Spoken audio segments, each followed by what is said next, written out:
Saudi Arabia is one of the richest nations on earth. It also has one of the most sophisticated militaries, thanks to the United States of America. And when they decide to fight back, they really hit hard. This is Saudi Arabia striking the Houthis. These are the tribal element funded by the Iranian regime, but maybe not for long because, well, this is like post-apocalyptic. It looks like a video game. It's not. It's them striking a storage and ammo depot here, the size of an explosion. Okay, this happened 2 days ago. So Saudi Arabia means business.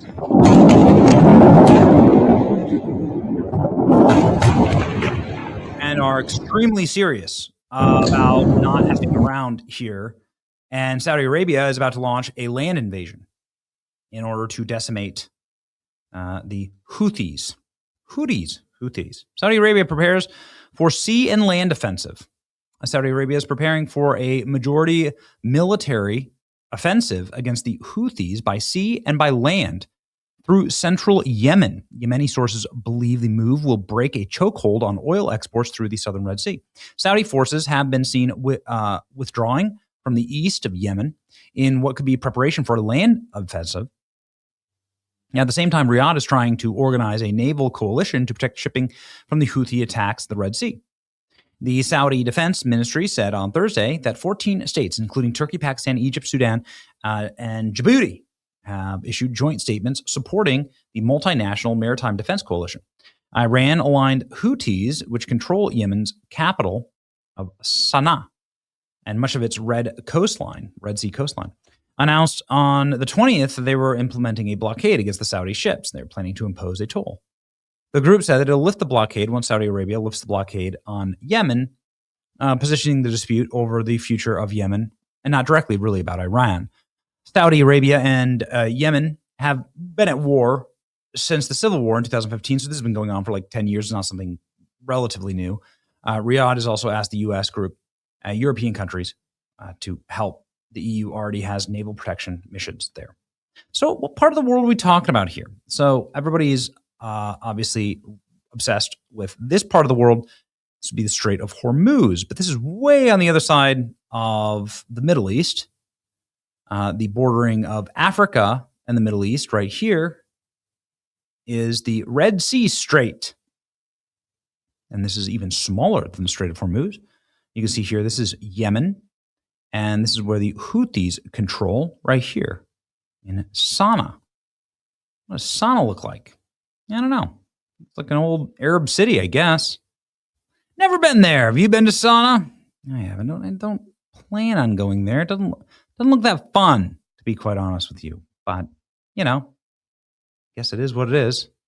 And the Saudis are like, well, you shouldn't be anything any longer because you're effing with everything. And so we are going to invade you with not freedom. More like we're just going to kill you. We are going to effing kill you. Reports say that Saudi Arabia is preparing for possible ground operation against Iran-backed Houthis here. And so Saudi Arabia, obviously a massive and very rich country, shares the majority of the border here with Yemen. So I suppose we'll see. Why haven't the Houthis been involved in the conflict with Iran? Pete Hegseth says the weight of American power has actually kept the region at bay. Involved in this conflict, American people, the courage to bomb the Houthis and say we will maintain freedom of navigation. I wonder why they're not involved in this conflict, the Houthis, even though they're a proxy of Iran, because they felt the weight of American power for 45 days, and you had the courage to do that. So, there we go. What's going to happen next? More ground invasions. Look at this. So is this the era that is this the stage that we're in here? Israel and U.S. consider Iran land blockade. What would that be? The plan would require passing Tehran's neighbors, Iraq, Pakistan, and to close their border crossings. The U.S. and Israel are discussing possible land blockade of Iran. Okay, good luck, Israel, enforcing that. It would be United States once again, the big oaf that does all the heavy lifting. Right? It's becoming tiresome. And the proposal You know, like, why don't you go fight your own battles? You all have these like 5,000-year-old blood feuds. Why don't you go fight your own battles, right? It's so maddening. It's so irritating. Why are we dragged into this? We're like 200 years old as a country. Why are we being constantly dragged into this? These are not our battles. No matter what you think about them, they're not our battles. And I will state that definitively. Like, our battles are the cost of gas and groceries and mortgages for young American families. Our battles are obviously like making sure that we stay above replacement when we're trying to build a culture and keep Western civilization alive, right? And trying to preserve Western civilization and American culture, which is tough enough already. Why are we fighting some blood war that goes back 20 times longer than the America's even been around? Doesn't make any sense to me, man. Doesn't make any sense to me. So, just my little opinion on it. These kind of wars, whether it's in Vietnam, right, or whether it's in Iraq or Afghanistan or Iran, they're always horribly unpopular. They're terribly unpopular with the American people. The American people are like, could you just focus on me just for once? We're like such an abused spouse. Could you just focus on me for once and not the other girl, right? Yeah. The proposal, several options being explored by Donald Trump and Benjamin Netanyahu to ratchet up economic pressure on the regime. It's understood that the U.S. president and Israeli prime minister discussed increasing economic pressure on Iran through kinetic and non-kinetic means. The plan would require the U.S. and Israel to press Iran's neighbors and regional partners to tighten or close their border crossings to stop the flow of exports. What if you block the land? Suppose Iran can't bring anything in and can't take anything out.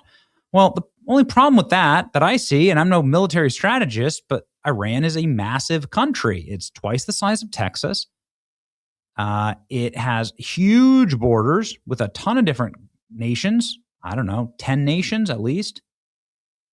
And these borders are massive. Look at the size of these borders. It's got to be 1,000 miles right here. It's not exactly the U.S. southern border. That's a huge border. So, yeah, good luck with that, right? Yemen Houthis are attacking Saudi Arabia from Iraq, and then now they're getting it. Poseidon, look at this. This is a U.S. Central Command posting more war porn, right? Again, we want to win. We want security. We want everyone to be safe. We want everyone to be able to move commerce and security and peace. And so while we don't know more than Donald Trump, and I'm not trying to second guess the commander in chief, nobody's invited me in any classified briefings. I don't have a classified security clearance. It does make the political realities on the ground here. This is something I can see, right? U.S. and Israel are reportedly discussing a full land blockade of Iran after months of strikes that failed to put the regime on its knees. Trump and Netanyahu talked this week about cutting off everything that moves in and out by land.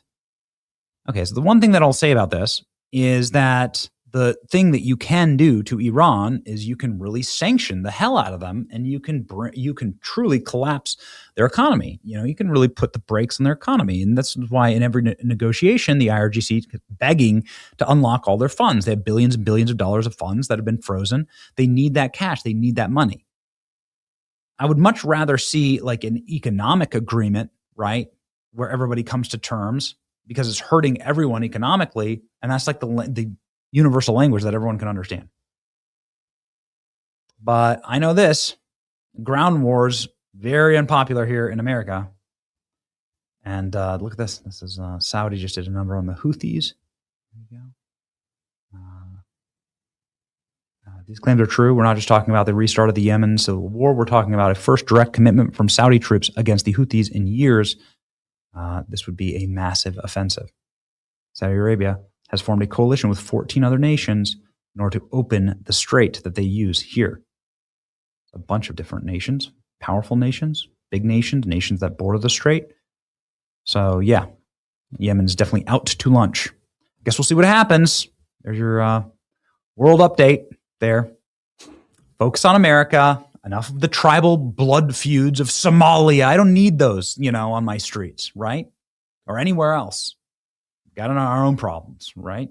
Yeah. America first. It's your boy Benny. Like, share, and subscribe.